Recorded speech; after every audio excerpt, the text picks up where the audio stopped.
Fried rice. তা কীভাবে বানাচ্ছি চলুন দেখা যাক। জলটা গরম হতে দিলাম। এগুলো আমি ভালো করে ধুয়ে 1 ঘন্টা ভিজিয়ে রেখেছিলাম। জল গরম বসিয়েছি, জলটা ফুটে গেলে চালগুলো আমি জলটা গরম হয়ে গেছে, এতে চাল দিয়ে দেবো। দিয়ে দিলাম লবণ, দিয়ে দিলাম সাদা তেল। আমি এখানে রাইসের জন্য ডিম ভেজে নেব। তেলটা গরম হয়ে গেছে, আমি এতে ডিম ফাটিয়ে দিয়ে দিলাম।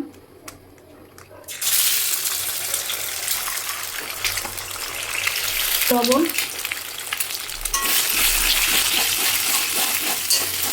তার মধ্যে দিয়ে দেবো গোলমরিচের গুঁড়ো। ভাজা হয়ে গেছে, এবার নামিয়ে নেব। রাইসটা হয়ে গেছে, এটা আমি নামিয়ে নেব। তেল আর একটু দিয়ে দিলাম।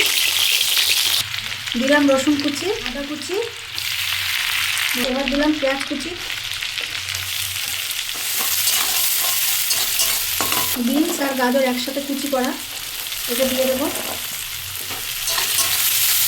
একটুখানি এবার দেবো একটা লবণ, এটা একটুখানি ভাজতে হবে।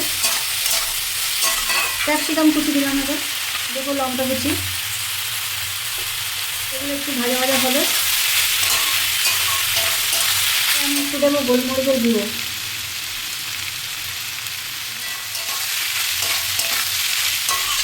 এই সবজিগুলো সব ভাজা ভাজা হয়ে গেছে।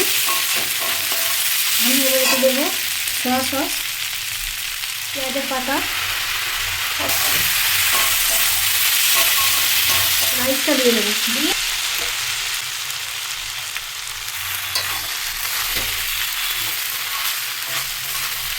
এবার আমি এতে দিয়ে দেবো ডিম ভাজা, কটা পেঁয়াজের পাতা।